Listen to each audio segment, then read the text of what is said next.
Ladies and gentlemen, Rufus R. Jones is in trouble. At this moment, he's having trouble with his two opponents, both of whom have ganged him in this last minute or two. George Gulas started in just a moment ago, was sent back by the referee. Look at that. Bobby Mayne has been the chief tormentor of Rufus Jones, but his partner has been doing a pretty good job, and now look at Sir Clement, the pesky manager of the team, entering into the fray with his umbrella. Charlie Fulton back in action now as Mayne comes out. And Rufus has really soaked up a lot of punishment, but he's still on his feet, groggy, shaky, but still on those big number 12. Back in there is Bobby Mayne. But Rufus refuses to go down. George Gulas across the way, waiting for a tag, wants to come in, but Jones so far has not been able to make it. He's going. He's got it. And George Gulas is in the match again. He's been waiting, and now he pours it on both men. There's one. Look out, Sir Clement. Mayne goes down. He's going after Fulton now. At first, they go together. Boy, down like two mighty big oak trees. And George Gulas has pretty well put things in control, under his control, as he has come in the ring on that tag from Rufus R. Jones. Fulton and Mayne both had to give way to George Gulas. Now it's one-on-one. Bobby Mayne standing up to George, asking him to hold on a minute. He wants to have a moment. He wants to apparently shake hands and say that everything will be on the up and up from here on. I don't believe George will go for that one, however. Holding him now, Rufus Jones with those big arms around him, and George Gulas getting in some good punches. Rufus Jones getting in a couple over there for himself, too. This has been a tremendous tag battle. It's a no disqualification, no time limit match. It could go on, I don't know how much longer. Well, as long as needs be, for that matter, until one team scores the deciding ball. It's been a seesaw battle most of the way. We must be well into, close to 15 minutes already. The 10-minute time signal was given quite some time ago. George Gulas in a bit of trouble now. Bobby Mayne working on him. Rufus Jones is coming in the ring. He has one foot in, all the way in now. The referee yells at him and sends him back out. And now George Gulas switches around, and he puts his opponent on the floor. Charlie Fulton coming in on the tag. George is ready for him. Fulton backing away. That's bad.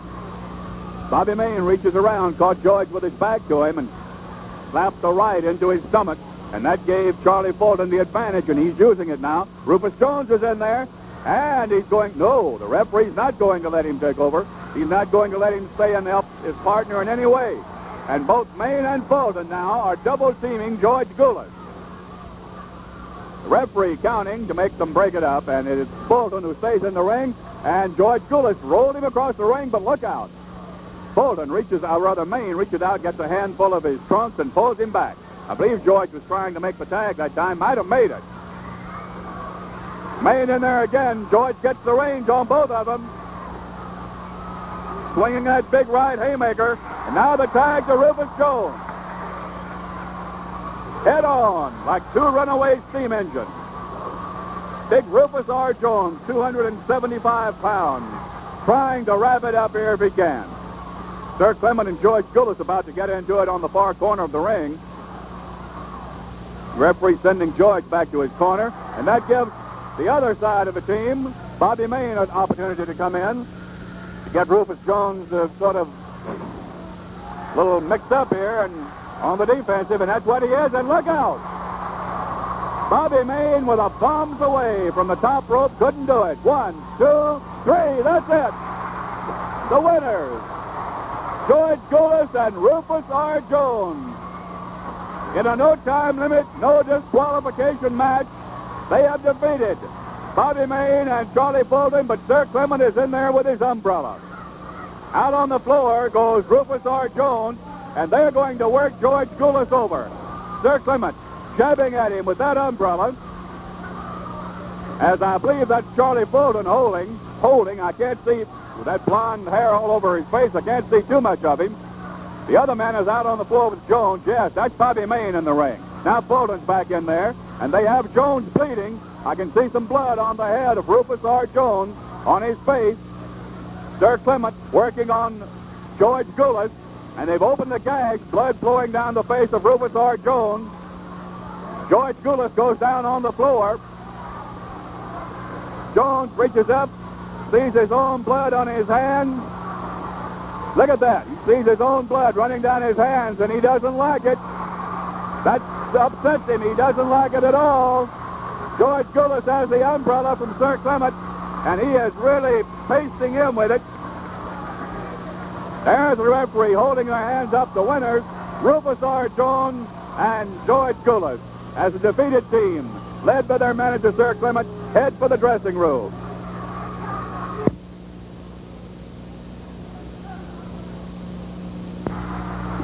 Jackie Fargo is down on the canvas. His opponent, Jerry Lawler, is down on the canvas, and the referee is counting. Who will get up first? What a match this one has been so far. A championship match. NWA Southern Junior Heavyweight title riding on the line. Lawler has it. Fargo wants it. Revenge for Jackie Fargo against the man who broke several bones and forced him out of action for 3 or 4 months. It means a lot to both men. And both men are putting it all on the line right here tonight in a rugged effort to overcome the efforts of the other. Right now, Jerry Lawler seems to have the all. It's been a seesaw battle. First Fargo was ahead, then Lawler ahead. And not to mention the fact that Ricky Gibson and Sam Bass have had several setbacks of their own. Ricky Gibson is in the corner of Jackie Fargo as his second, and of course Sam Bass is the manager of Jerry Lawler. In fact, you see Gibson in determined pursuit of Sam Bass at the moment. Sam has managed to elude him so far. Ricky trying to cut him off going through the ring. Lawler and Fargo, look out, off the top rope went Gibson. Sam Bass moved away from him. Lawler working again on Fargo twice with that strong right hand that he can throw. Jackie has also been very effective with his punches.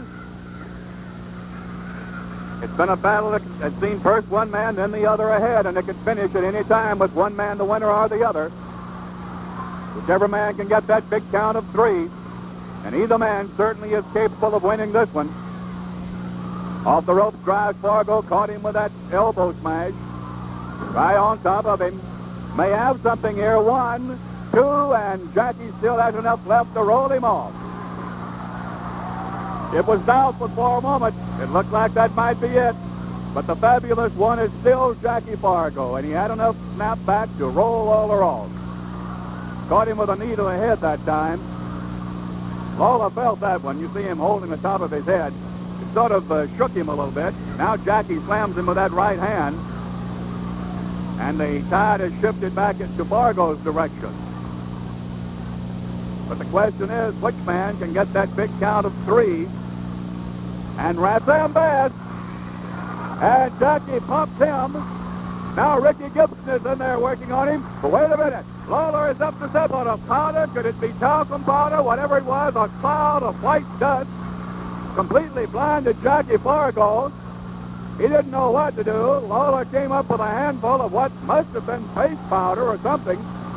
A white cloud suddenly enveloped Jackie Fargo. Jackie's face is completely white. All I can think is that it must have been some sort of face powder. Jackie's face is just as white as a sheet. He can't see. He was helpless. Lawler has been given the belt by the referee. Now the referee's talking to Sam Bass. People have crowded around the ring. Ricky Gibson getting a towel to get some of the substance, whatever it is, off of Fargo's face. Still has a lot of white, apparently powder. That's all I can think that it would be. Ricky Gibson talking to the crowd. The referee is now asking questions to Sam Bass and Jerry Lawler. Although what good it will do, I don't know. He's lifted Lawler's arm and handed him the belt. Fargo is still helpless. I don't think he can see a thing. He's still on the floor. Boy, he got a wad of whatever it was right square in his eyes. A blinding flash of white, a cloud of white dust, apparently white talcum powder or face powder. And boy, he really let fly a handful of it. Now they're going to work on Gibson, apparently. Sam Bass is holding him while there's Jackie Fargo still coming back. He can't see too well. And Lawler belts him with that championship belt. Sam Bass is